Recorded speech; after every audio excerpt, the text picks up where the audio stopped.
I figured it out. I suck.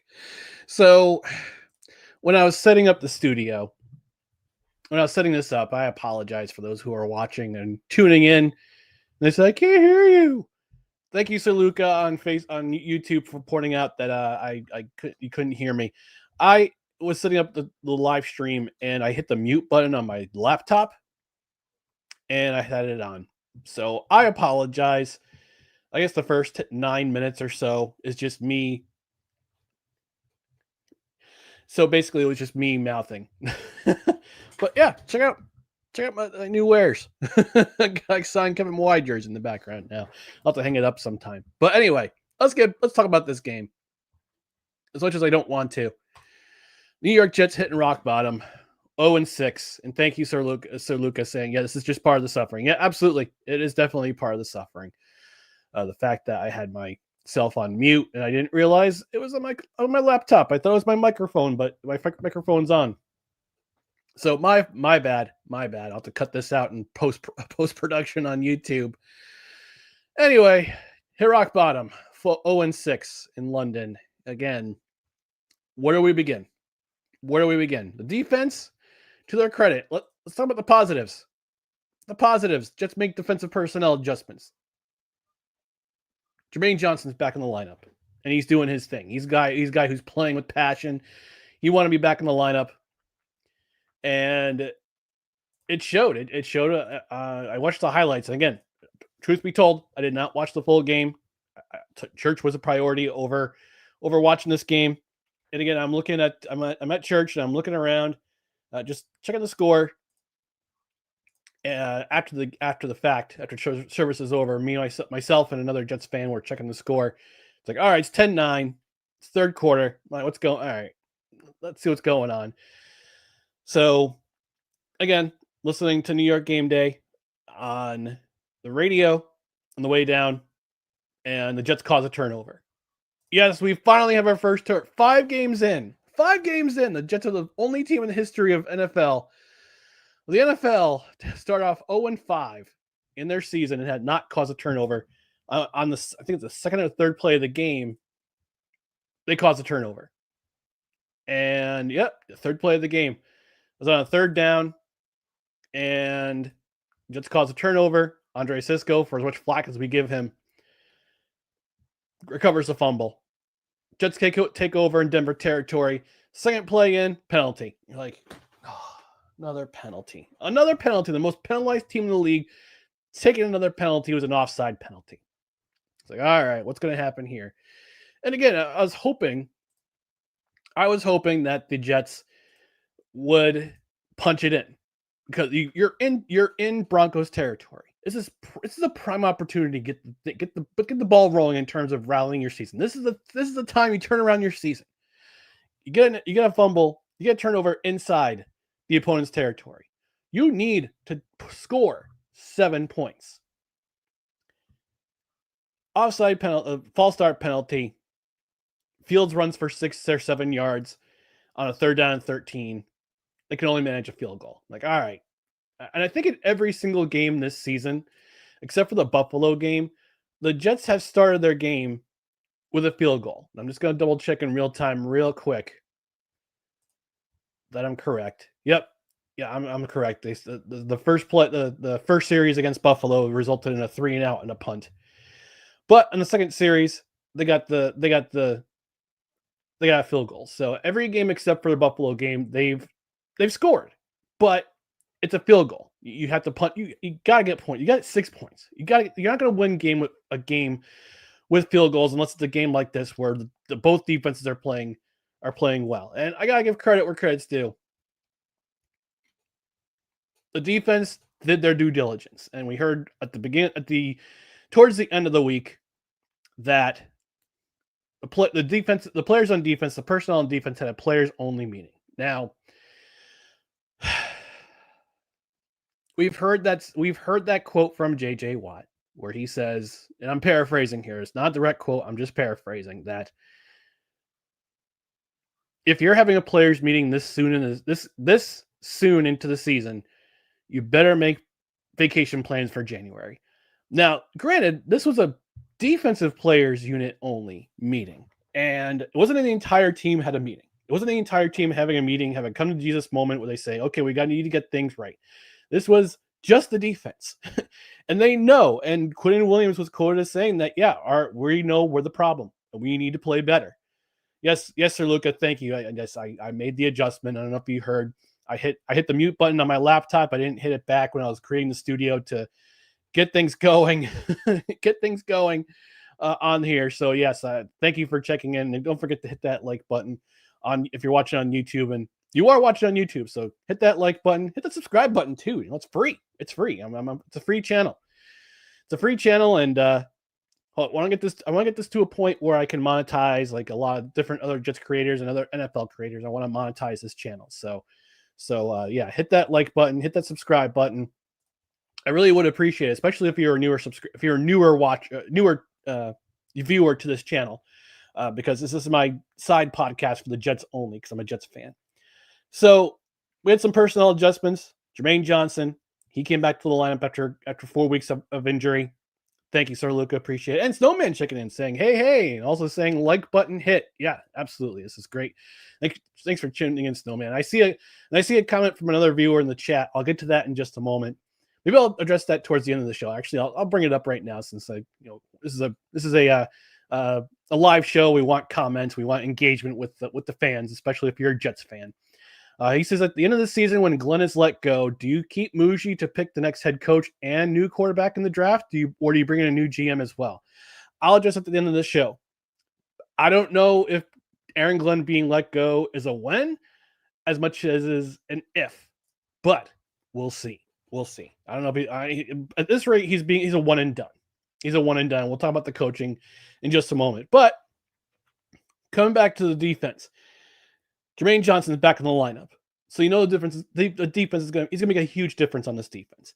You also swap out Jalen Brownlee for Michael Carter. He's playing the slot. And I think he was the one who caused the fumble that led to the first points for the Jets, if I'm not mistaken. I'll double check again. I just watched the highlights. I didn't watch the full game. So I'm just the only time I watched this game was when I got to a local pub and I watched the last 6 minutes of the game. That was the only time I watched it. So if I look at the fumble, and it was Brownlee who caused that fumble. So yeah, good. He was acquired a few weeks ago from the Titans for like 6th round pick, and he's already making a difference. Forcing that fumble inside Broncos territory. Now again, the last couple of games, in the first 5 weeks of the season, the Jets drives, the opening points is a field goal. You have to score 7 points. You have to get 6 on the board. If you're getting the ball inside your opponent's inside your own opponent's 40, you have to get 6. You have to get 6. But I don't know if this is definitely coaching. It's also the fact that we'll talk more about this and towards the next segment. Justin Fields, he's patting the ball like he's burping a baby, and he held the ball too long. This has been a long criticism for him since he came into the league, that he holds the ball too long. He is too indecisive and where to on who to throw to, and it's been his bugaboo since he entered the league, and it showed today. It absolutely showed today. And for a team who has identified that his strength is using his legs, they're not using his legs. They're not using his legs to get things, to move the ball. They're trying to rely on him for passing. Now, 17 attempts. It doesn't include the 9 sacks that he had. He had as many completions as the Broncos had sacks, which is sad. And they had 31 rushing attempts, and Justin Fields had 31 yards on the ground. Breece Hall had 59. But for a team that's predicated on running the ball, yes, coaching is responsible for this loss, especially on the offensive side of the ball. And there's two reasons for that. As much as I love AG, as much as I love having a guy like him come back to the Jets after being drafted by this team 31 years ago. I don't think he's the guy. I'm sorry to say. I don't think he's the guy. I don't think he's lost this locker room.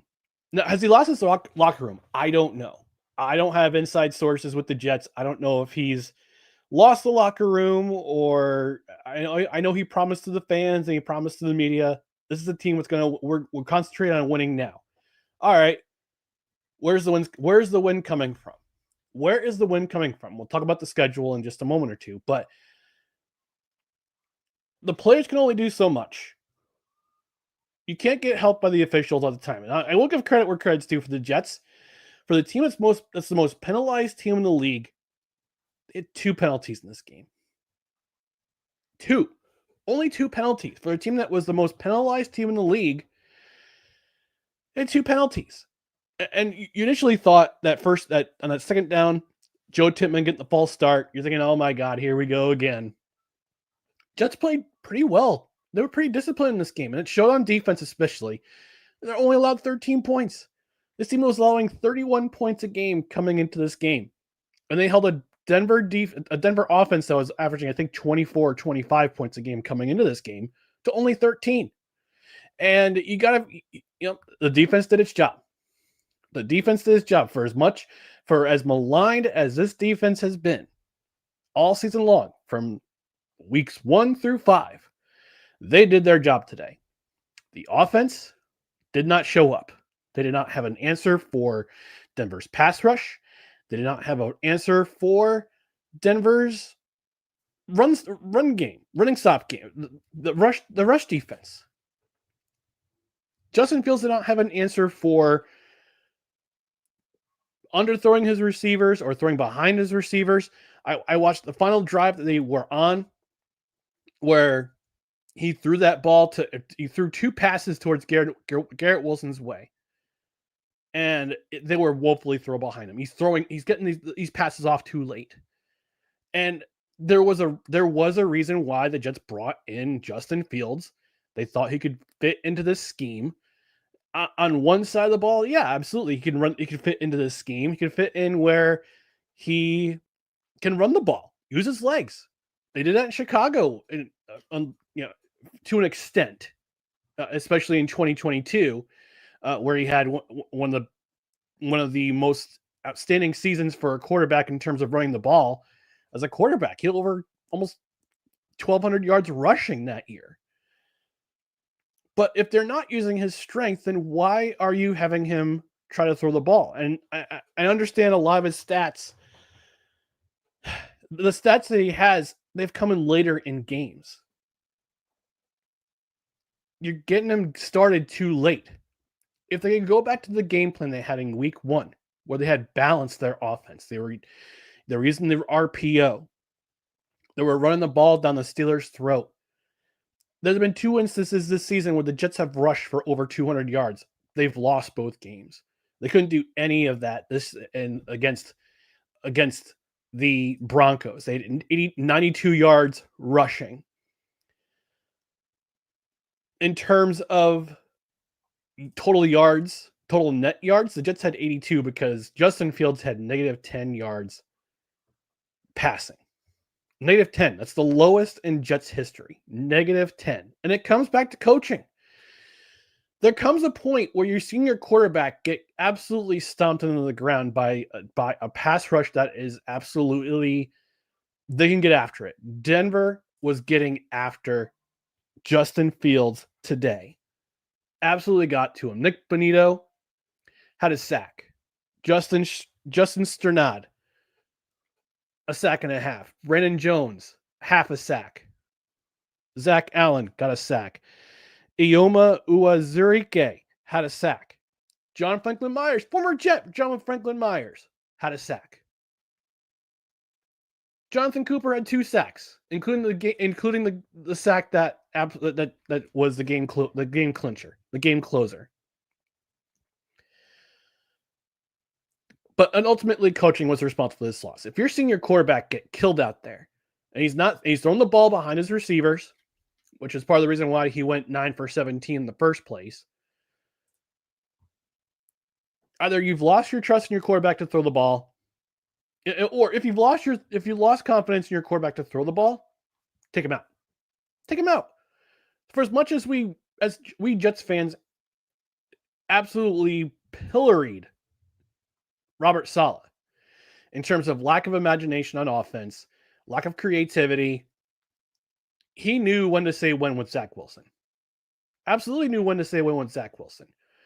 I remember that Thursday night game a couple of years ago. They were playing Jacksonville at MetLife Stadium. Zach Wilson had an atrocious game. They put in Chris Streveler. They were moving the ball. They didn't score a touchdown, but at least Chris Streveler tried. Chris Streveler, where's Chris Streveler now? Chris Streveler's back in Winnipeg in the CFL. That's where Chris Streveler is. And I kind of jokingly made a joke in the Jake Asman Show chat, Discord chat. I said, is it too late to bring out big Chris Streveler from Winnipeg? I made a joke, but I was semi-serious. Because Justin Fields could not move the ball today. He could not move the ball passing. He held the ball for too long. His offensive line was getting absolutely crushed, especially on third down. And on that 4th down and 8, where the Jets had a chance to win the game, it would have been a 61 or a 62-yard field goal for Nick Folk. And you think to yourself, why not? Why not go for it? Why? I mean, we talk about Aaron Glenn talks about winning now. You had a chance to win now with Nick Folk, who has hit from 50 and change this season on multiple occasions. You don't want to trust your kicker to try a 60-plus yard field goal to win yourself your first game as a New York Jet and get the media off your back, get the fans off your back, get that first win off of you, get it in your holster so you can stay here for next season. And you can't. You keep your offense on the field. You go for on 4th and 8 when you know that your quarterback's going to get swallowed up by that defense. And yes, again, Jonathan Cooper gets home and it's game over. So coaching is responsible for this loss. And as much as Aaron Glenn could when he was asked about replacing Justin Fields sometime during the game, giving the ball to Tyrod Taylor to give him chances, he says, come on, man, what kind of a question is that? It's a fair question. It is absolutely a fair question to ask your head coach of your team that has goose eggs in the win column. Why don't you replace your quarterback? Why don't you replace Justin Fields with Tyrod Taylor? I'm not calling him Tyrod, by the way. It's Tyrod. It's always been Tyrod. It's not Tyrod. And we'll go, and it's a long flight home back to New York. Next week, they're at Carolina. And I got some more things to talk about in just a moment. But before we do that, we got a quick commercial break. Actually, got some comments in the comments section. I'll talk about that. Yeah, it's Kevin M saying, bummer about the Jets. And that they also played so early, it's almost early to cry. It's almost too early to cry in your beer. Like I said, Kevin, I was at church. I was at church this morning. I was peeking the score both on the way to church and after church service was over. Then I went to a local pub, had some wings, and actually, before I ordered wings, I watched the Jets absolutely just give away this game. He also asked, would you rather start 0-6 or start 4-1 like the Steelers, who would then go on to lose the rest of their games? Yeah, I'd rather start 4-1, honestly. I'd rather start 4-1 because at least I'd be happy. I wouldn't say, as a fan, I would be happy. 0-6 is not a fun place to be. The last time the Jets started 0-6 was 1996. That was when they started 0-8. No, they started 0-6, if I'm not mistaken. Hang on a second. Let me just double check here. Real-time research, folks. That's the staple of this program, this podcast. We do the real-time research. No, I was right. They started 0-8. And they won their first game and their only game in the 1996 season at Arizona. So where this win's going to come from, I don't know. But 0-6 is not a fun place to be. I'd rather be 4-1 and play and have those four wins come against teams that are not really good. let's put it this way. They're playing opponents that are not very good. They play the Jets. They beat the Jets in week 1. I would say they're lucky, but at the same time, Aaron Rodgers is having a field day. He won this game really badly. And the other 3 wins have come against lesser opponents, like the Vikings, like today against the Browns. But still, 4 wins against crappier opponents, I'd take those wins all day long. And he also says fair point. Yeah. I mean, look, 4-1, I'd take 4. I'd take 4-1 any day, especially if those wins are against teams that are not very good, that have no wins at all. I mean, shoot, my New Jersey Devils started their season on Thursday, and they have one more win than the New York Jets do. It's not fun. It's not fun being a Jets fan right now. It's not fun. All right, we'll talk about more about today's game and what's going to happen with the Jets from here in just a moment, because I got to take a network mandated break. So stay tuned and stand by for Just Embrace the Suffering on No Credentials Required.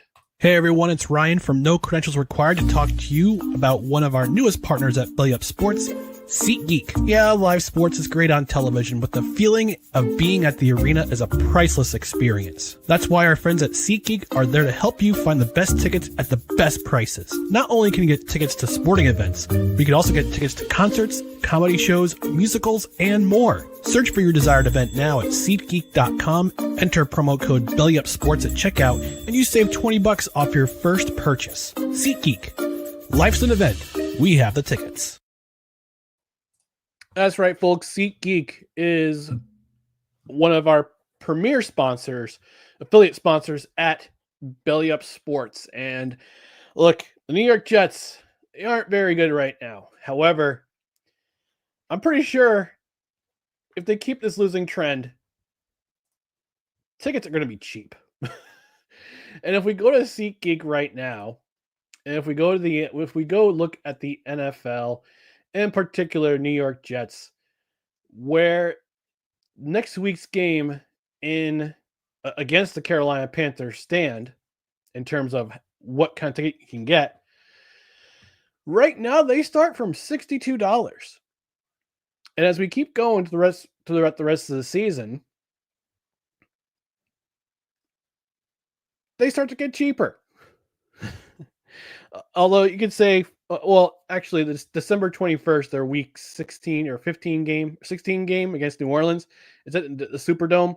It's currently the ticket prices are starting at $29, but next week's game against Carolina, they currently start at $62. So here's what you can do. You can go to SeatGeek.com, and what you can do is look at those seats, use their pricing tool. Wherever you see the green dot, especially if it's a darker green, that's where you get the best prices. So right now, tickets are starting at $62 for one ticket against Carolina next week. And who knows how the Jets will do against Carolina. We'll see. But what you want to do is go to SeatGeek.com. You want to get your tickets, your 2 tickets, your 3 tickets, however many tickets you want to get for $62 starting right now at SeatGeek. And what you want to do is put in promo code BellyUpSports at checkout. Even if you get 1 ticket, you still want to enter promo code BellyUpSports at checkout. And you get $20 off that order. What you want to do with that $20 is completely up to you. You can buy yourself, you can put it towards your souvenir. You can put it towards the $12 beer that they charge at MetLife Stadium or that crappy hot dog they'll sell. It's up to you. Or you just want to put it in your pocket and go to the pub and cry in your beer afterwards after the game. That's totally up to you too. But again, SeatGeek.com. Promo code BellyUpSports at checkout. $20 off your order of $50 or more. All right, that's some stuff to talk about before we close out close out this edition of Just Embrace the Suffering. Garrett Wilson found out after the game that he's going to have an MRI on his knee. I didn't say which knee. I think it was the left knee after this game. And it's very concerning. It's very concerning because Garrett Wilson is your primary receiver on this team. He committed long-term. He committed to another 6 years after his rookie deal ends, which right now is between him and Sauce Gardner. It's not looking like a great deal because who knows who knows how much losing he'll want to take after this. I mean, he's 0-6 right now. He's committed to being here, but Garrett Wilson's injury is very, very concerning. And if he's going to be out long term, this offense is going to have to make some changes. And it have to be drastic changes. Now, will they adopt the wishbone or the veer? No, it's not going to do that in the modern day NFL. But you need to find options. You need to find a new number one receiver. Whether it's going to be Josh Reynolds or Mason Taylor, like make it a kind of a system like they have in Kansas City, where you use your tight end like a Travis Kelce as your primary receiver. They got to make some changes, especially if it's going to be out long term. Now it's interesting that Josh Reynolds and Garrett Wilson they both had 3 catches. They had 3 receptions each. Garrett Wilson was targeted 3 times. Josh Reynolds was targeted 3 times, and he made a reception on all 3 of his targets. So, but again, this is a team that they didn't pass a whole lot today, and 9 times out of the 26 dropbacks that Justin Fields had today, he was only able to get the ball off 17 times because the other 9 times he's getting swallowed up by the Denver defense. But this injury by Garrett Wilson, it is very concerning. And I'm hoping and praying that he's just got a thigh contusion. He's got some sort of lower back injury that can be addressed by the trainers, and he'll get treatment. He won't practice for a couple days, but he'll practice on Friday or practice on Thursday, or be limited on Thursday and full practice Friday, so he'll be able to play on Sunday against Carolina. But if this injury is more than what they think it is, then this season is going to be. I mean, it's already lost at 0-6, but the pain is just going to be even deeper. Which I have to ask: is it time to sell? Especially after today's game. Now that they're 0-6, is it time to sell? And I was listening today to New York Game Day. Jake and Mike had Rich Cimini from the ESPN beat writer, who I'm pretty sure that Jets fans all love and all revere. I say that sarcastically. They don't. But to give him, Rich is still as much as Rich is very negative towards the Jets, he's still also a very good reporter. He's been on that beat for so long. And I guess the New York Jets trust him enough to do his due diligence. But they were asking the question. Mike Tannenbaum asked Rich the question: if they lose today's game, is it time to sell some pieces? And Rich Cimini said, yeah, absolutely. It could happen. The Jets have some expiring contracts on the books, and those pieces could get dealt. Now, how much they're going to get for those pieces back, we don't really know. Breece Hall has been in trade rumors for quite some time. Same with Quincy Williams, who could be back next week against Carolina. Quinn Williams could certainly be in discussion for a trade. Although I've seen his name a bunch of times for a trade, I don't know if the Jets will commit to that, especially since he's got a contract for I think another 3 seasons. But he's the longest tenured, I think, between him and Thomas Hennessy, the long snapper. They're the longest tenured Jets on this team. And for Quinn Williams to come from a program like Alabama and be a New York Jet for this long, and to have losing season after losing season after losing season, it's going to wear on you. It's going to wear on you. And I'm sure like many fans, he wonders when the tide's going to turn. They thought it was going to turn under Adam Gase. Didn't happen. Thought it was going to turn under Robert Saleh. It didn't happen. Now I think it's going to turn under Aaron Glenn. So far, whether he's a one and done or not, it's not happening. And if you're Quinn Williams, you have to be sitting at home tonight, or when you get home tomorrow. You have to say to yourself, is it worth being here? Is it worth being here one more game? Now, if I look at Spot Track, look at his contract on Spot Track and see how long his term is, I believe he signed a 6-year extension or a 5-year extension in 2023. So if I go to Spot Track and look at his contract, he is a potential out after 2026, which would mean the Jets would have 4.9 million in dead cap space, and he's an unrestricted free agent in 2028 when he turns 31 years old. Now, he's currently in the prime of his career, and he's one of the guys on defense that is this. He's been a stalwart of this defense since 2017. Is he elite? No. Is he very good? Yes. Absolutely, he's very good. And if you're a team that's looking to shore up your interior to stop the run, you would have to look into that. You would have to look into that. So if I were Quentin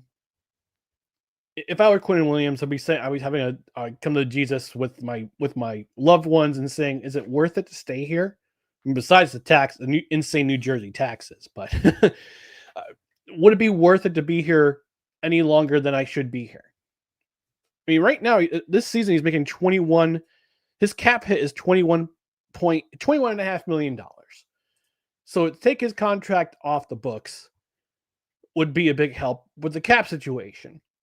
But you have to talk to, I don't think he has a movement clause on his contract. Nope, he does. He does not have a movement clause on his contract. And he signed a 4-year extension worth $96 million. That was in 2023. It went into effect last season. So you'd have to explore your options. What you would get back, I'm not really sure, especially for guys like a Breece Hall, who you traded up in the second round in 2022 to grab him because you figured he was going to be your workhorse running back for the long term. And so far, yeah, I guess he has been. He's got to address those fumble issues and maybe I wouldn't say is an attitude problem, but you have to address some issues with him. Quincy Williams, I could definitely see possibly being traded. I could certainly see Breece Hall being traded, although it will be difficult for them to trade because of Braylon Allen's injury. I don't think he's coming back this season. His recovery for his sprained knee is 8 to 12 weeks. Now it's 2 weeks ago. We're already 2 weeks in. Why would you bring him back, especially if the season is lost? So maybe I'll look for a trade option for Breece Hall. Although I'd pump the brakes just a little bit because you don't know what you're getting back.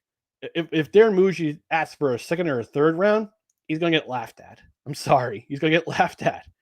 But for Quincy, you could certainly garner a 4th or 5th rounder, especially since he's got an expiring contract, and who knows if the Jets were going to bring him back next year anyway, because they signed Jimmy and Sherwood to a long-term deal. And full credit to Jamie and Sherwood. He led the team in tackles today. I think he had 13 tackles today for the Jets. Yeah, 13 tackles. Yeah, and he had a pass defended, and he had a quarterback hit. So hey, he had a much better game than he's had of late today. But yeah, I think if you're going to look at long term, and if you are going to bring in so-called Aaron Glenn guys, the guys who you didn't bring in during the offseason, whether it be from New Orleans or from Detroit, yeah, you stockpile your picks. Stockpile those picks. Maybe bring up some, I don't know. I think it would right now. If you're Darren Muji, then yes, it's time to sell. It's time to sell. And got some comments in the comment section. I'll wrap things up. Julie from Michigan saying, "Hi Ryan." Hi Julie. Nice to see you. Tony saying we miss Rex Ryan in the playoffs. I miss him too, but I don't think he's coming back. I think he likes his job at ESPN too much to want to come back and coach this team and work for Woody Johnson ever again. He also says first fake spike, now fake hype. Fire Glenn Kotite. I don't think it's fair to say he's like Kotite. I mean, and besides, that fake spike came during Pete Carroll's regime, who I think if that fake spike doesn't happen, I think you wouldn't have to have the rebuild the 2 years that they had where they won only 3 games in the span of 2 seasons. Tony also saying number 1 draft pick, New York Jets. Only if they go 1-17 or 1-16, excuse me. Only if they go 1-16 or 2-15. I mean, right now they currently have the number 1 pick in the draft. If the season ended today, Jay's Beer saying can't wait for the Jake Asman show tomorrow. It was a bang. It was a. I caught a little bit of it while I was at the pub that I was going to. I was at, and yeah, he was. It was a show. Let's just put it that way. It was a show, and I tuned into Nick Shine before I came in here, and he was having a show too. So speaking of fans, I gotta applaud those who were insane enough with their loyalty, whether they were from New York, New Jersey, the tri-state area, whether they were in the UK and Ireland, Wales, Scotland, anywhere in Europe. Full credit to the fans who showed up to that game today at Tottenham Stadium, especially those who are coming from the United States, because to spend that kind of money, go overseas to watch your team put up a performance like that at least on offense. On defense, again, stellar performance on defense. I hope that trend continues. But that's an insane amount of loyalty to drop that kind of coin to go overseas to spend money on a plane ticket, on a hotel room, and it's already pretty expensive to go to the United Kingdom in the first place anyway, especially to England now, especially since the exchange rate is insane how it is. But again, to spend your money on a plane ticket, to go spend your money in a hotel room for 3-4 days, maybe a week, they get a nice vacation, and then drop some serious coin on a ticket to Tottenham Stadium. I gotta get full props. Someday, if I had the money, yeah, I'd certainly do it. Once in a lifetime experience. Go to Europe, watch your favorite football team completely crap the bed against a quality opponent. To which I ask the question: when will this fan base be rewarded? When will we be rewarded for our insane loyalty? Because this fan base, man, shout out to the people out in wherever you're watching from. New York, New Jersey, Connecticut, Pennsylvania. I don't care where you're watching from. If you're watching here again, leave a like, subscribe to the channel. We've got lots of material coming down the pike in terms of NFL and other things. But when is this loyalty going to be rewarded? The Johnsons have controlled this franchise since 2000. They bought the franchise in 2000 from the estate of Leon Hess, for $635 million. At the time, it was the largest acquisition of an NFL football franchise in its history. Now, certainly there have been greater purchase prices for football teams since then. I forgot when the most recent large purchase was. I think the Denver Broncos, the Walmart heir, the Waltons bought for $5.8 million, if I'm not mistaken. Someone will look that up. That'd be great. But this fan base has been through the ringer. We've gone through it all. I talked to my dad this afternoon. He's been a fan for over 50 years, since the Namath era. He's been a fan since the AFL, when they were the Titans, the New York Titans. He's been a fan. He watched Super Bowl 3. He went through the 70s when the Jets were absolutely terrible. Absolutely terrible. I was born in that era. I was born in 77 when they were, I think, 4-10. No, 4-12. Because it went to a 16-game schedule in 77. The era of John, and this is the longest that a first-year head coach has gone without a win. And I noted that on my personal Twitter, which is where this is broadcasting from right now. Adam Gase had to wait till week 5 in 2019 to get his first win. It was against the Cowboys. It was a feature game on CBS. That was Sam Darnold throwing that long pass to the sun god, Robbie Anderson. Remember that guy? Yeah, I remember that guy too. But our loyalty, we are ride till we die. Us Jets fans. When will that loyalty be rewarded? And I just want one of the Johnsons, whether it be Woody or Chris, to come out and say, not put it in a statement on social media, not have it in a press conference somewhere from their state. Woody's got his hat on, he's got Brick by his side, his two kids by his side, and saying, "Look, yeah, this is not what we expected. We're gonna reevaluate at the end of the year." No, like come out and say it with your chest that this is unacceptable, especially for fans who love this team and are absolutely insanely loyal to this franchise. Like this is we're nuts. We're nuts to keep watching this team, but we do it anyway. And I don't think look, we talk about the mental health of people.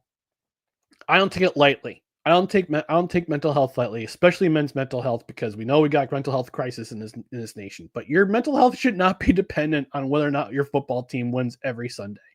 But I will say this for Jets fans. We've been down the dumps on our team for the last 15 years. We had some semblance of hope in 2015 when Todd Bowles took over, and that magical run for the first 16 weeks of the season, and absolutely dropped the load in week 17 in Buffalo. And they could have won that game and gone to the playoffs, and they would have ended things, and we would have been on an upward trajectory with Ryan Fitzpatrick. And I'm looking at Sam Darnold and how he's playing in Seattle right now. I said to myself, this is the guy we wanted to see in the Jets if he had some protection up front in front of him and an ample running game and some receivers to throw to. But they didn't do that. They didn't do that. They stayed the course on defense. And with Woody Johnson hiring first-time head coaches, coordinators in their first jobs, I mean, to be fair, Adam Gase, that was his second job, but he had come off of a terrible run in Miami. But they keep hiring first-time head coaches. Rex Ryan was Eric Mangini was a first-time head coach, but he knew how to coach. He just caught bad luck towards the end of Brett Favre's season in 2008 because he refused to bench him because of his playing streak. Rex Ryan got a great run with that team that was left over. Unfortunately, they handed the keys to Mark Sanchez, and we'll talk about him another time. But he handed the keys to the offense to Mark Sanchez and abandoned what got him there, which was the run game, the ground and pound with Thomas Jones and Sean Green. They abandoned that game plan, and the defense fell apart. And the execrable John Idzik era.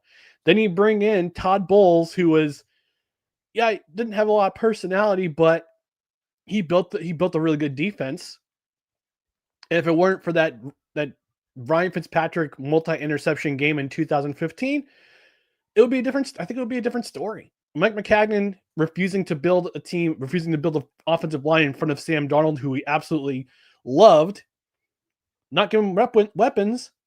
The cycle of insanity keeps going over and over and over again. He hired Adam Gase, which was a terrible move. Then you bring in Robert Saleh, who had a bad year his first year, and then try to improve a couple years afterwards. But then Aaron Rodgers got sick of him, and they said, "Okay, you're gone." And they bring in another first-time head coach, and I have to wonder. And I'm spitballing here. Leave a comment whether you're watching live, whether you're watching on Facebook. Hey, Jim Labatt, my buddy Jim Labatt, who's also a fellow Jets fan, he says, "We are nuts. Go Jets." Absolutely, Jim. Thank you for watching. I appreciate you, man. I miss you. I miss you too. Miss seeing you at when I'm at church. But I have to wonder with Woody Johnson why he's not bringing in a more established head coach. Could have had Sean Payton. Could have had John Gruden if he didn't get secretly blackballed by the league. That's a theory. That's just a theory. It's not a fact. I don't know if he's been officially blackballed by the league, but I guess you would say he's been officially blackballed by the league. But you bring in coaches who are winners. You bring in a Sean Payton, who's a Bill Parcells guy, another Bill Parcells guy. You bring in a John Gruden. You bring in coaches who have won this league, who know how to win. God forbid you bring in Bill Belichick. Bill Belichick hates your guts. Like, do something. Like, give him a part ownership of the team. Give him full control. Let him do his thing like the Patriots. Let him draft the next Tom Brady. bring in an established head coach, I think is afraid to do that because he wants to be the biggest ego. He wants to be the biggest ego in the room. And I say ego because I'm censoring myself because because of the language, but he wants to be the guy since he's got all the money that he's an heir. He didn't earn this money. He's an heir. Okay. He wants to have the biggest ego in the room when people walk in the room. When he goes into the locker room, he wants to be the biggest ego. And you can use that as a euphemism if you want. Doesn't want the guy who has previously won in this league to be the biggest ego in the room. And I think he's also too cheap to hire that person too. He'd rather have a first-time guy come in, fail, keep failing, making this fan base absolutely crazy, and having our hope deferred for so long. It's his ego, and it's his pocketbook. He'll gladly spend the money on players, but when it comes to good coaching and putting a staff around him that's going to develop players and draft players and put them in position to win, he won't do that. He will not do that because his ego can't stand to be the smaller one in the room when they enter the locker room. And he won't do it. So he'll embrace the mediocrity. He'll embrace just terrible football like we saw today in London. And I hate it for us fans who spend all this money. I hear people are going to go to the Carolina game on Sunday with paper bags. And I'm going to go even further on that. If this trend continues how it goes down the road, Week 17, New England comes to town. And here's what you do, Jets fan, especially if you're a season ticket holder. I'm throwing a challenge out there to season ticket holders out there. If the trend continues to happen this way, sell your tickets. Sell your tickets to the New England fans who are coming into town. New England's playing much better. They're playing much better than the Jets right now. We're going to see the Patriots in November on a Thursday night game. By then, who knows what the Jets record is going to be. But if this trend continues and Jets are 0-15, 1-14, 2-13, sell your ticket to a Patriots fan. Send a message to Woody Johnson. Send a message to Chris Johnson. Send a message to the team president. I forgot his name. Jaime. Trying to remember his name. I can't remember his name for the life of me. But he's the one who just recently got in trouble for harassment on a former employee, which basically they're in trouble if they do that. If they released an employee for retaliation, you can't do that. You're not allowed to do that. Jaime Elahi. Yeah, sorry. Jaime Elahi. Send a message to all those people in the front office and tell them we refuse any longer to go to games, to spend our hard-earned money, to spend money not only for a ticket to the game, but also parking, which is already too expensive at MetLife Stadium anyway. $60 for a parking spot? Are you kidding me? And plus, plus allegedly there's some fans who are tailgating that are no longer invited into MetLife Stadium. I heard that in the Green Bean podcast a couple weeks ago. Send a message to the executives on of this franchise. Let them know you're no longer going to accept mediocrity. You're no longer going to accept the fact this team is terrible. Year after year after year since 2010, since 2011, which was the last time the Jets were in the playoffs and went to the conference championship only to fall short. Send a message. Tell them. Vote with your pocketbook, as they would say. Vote with your wallet, as they would say. Elect to stay home. Don't even watch it on television. Now, I don't even know who's going to be the crew that day. It's probably going to be the D team, Spiro Ditas and Adam Archuleta again. Because the way this team is playing, got to have those guys as your commentators over again. So send a message to the team. Vote with your wallet. Vote with your pocketbook. Don't bother going. Sell your ticket to a Patriots fan who will buy it for for a third of the price that you paid to have that season ticket. Send a message to the team. That's the only way they're going to hear you. And coming back to that question that was asked earlier by Joe, who asked at the end of the season when Glenn is let go, not if, but when. Do you keep Darren Muji to pick the next head coach and new quarterback in the draft, or you bring in a new GM as well? As far as I know, at the press conference, at the introductory press conference, if I remember correctly, Woody Johnson said that Darren Muji was Aaron Glenn's sidekick, so they're a package deal. So you'd have to let him go too. So you'd have to have not only two head coaches, their salary on the books. You're still paying them, okay? Because they have the coaches have 5-year guaranteed contracts in the NFL. So not only will you be paying the rest of Robert Saleh's salary, you'll also be paying Aaron Glenn's salary for the rest of that term. And you would also be paying out Darren Muji's salary as well. So you had to bring in a new GM. And if Woody Johnson's desperate and Bill Belichick's going to be coming back to UNC, to the University of North Carolina, or if John Harbaugh's name is still out there, if out there as a potential head coach for the next season, offer him a piece of the franchise as a reward, as a thank you, as a saying, hey, come be the head coach. You have full control, and you'll get a piece of the franchise. Because at this point, fans are sick of it. Media is sick of it. I'm sure ownership is sick of it, although they don't really care because they're getting money in their pockets anyway between ticket sales and between the television deals. They're getting paid anyway. But for fans to say, look, we're done, like bring in somebody who's going to win, who's going to change the culture of this team, and who's going to win. Because this ain't doing it. All right, I'm going to get out of here. I've spoken long enough by myself.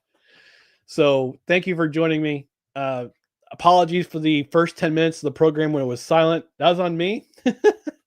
I'll cut this out. I'll cut that part out, or try to cut that part out. But appreciate you joining me. The OG show of No Credentials Required will be back on Tuesday at 6:30 p.m. Eastern. So if you wouldn't mind, especially if you're new, follow us on social media: Facebook, Twitter, Instagram, and YouTube. Just search for No Credentials Required. You can also check out other podcasts and written articles at bellyupsports.com. And on the podcast side, subscribe to the podcast wherever you listen, including Apple Podcasts, Spotify, Spreaker, Amazon Music, iHeart, TuneIn, Pandora, our YouTube page, and Podbean, which is our host. Don't forget to hit that notification bell on Twitter and on YouTube so you know when you're notified about live programs like this one that go live, when show announcements go up, and when clips from other shows like No Credentials Required go up, because although we go live on Tuesdays and Saturdays, our program is replayed on the Belly Up Sports YouTube channel the next day. So thanks for joining me on this edition of Just Embrace the Suffering, presented by No Credentials Required in association with Belly Up Sports. I'm going to try to be here next week after the Carolina game. Win or lose, I'm still going to be here. I'll have to check in with my usual co-host, Dan. I think he's checked out in terms of talking about the Jets for the rest of the year, but I'll double check with him to see if he's all right with going. But if it's not him, it'll be just me, probably for the rest of the season. So I might even open up some calls. I'll put in the live stream for StreamYard. I'll put the link in for StreamYard, and we can have people join in for some live calls. But in the meantime, thanks for joining me on Just Embrace the Suffering. I guess Jets, Jets. But until next time, keep your head on a swivel.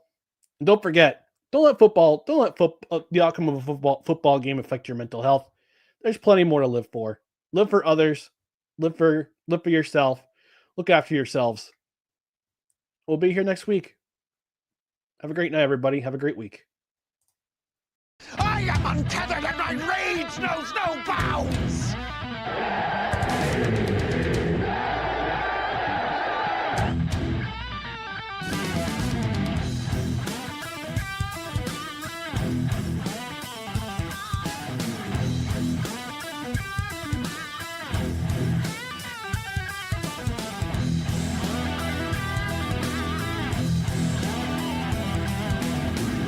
We're the freaking New York Jets, so we're built for this shit.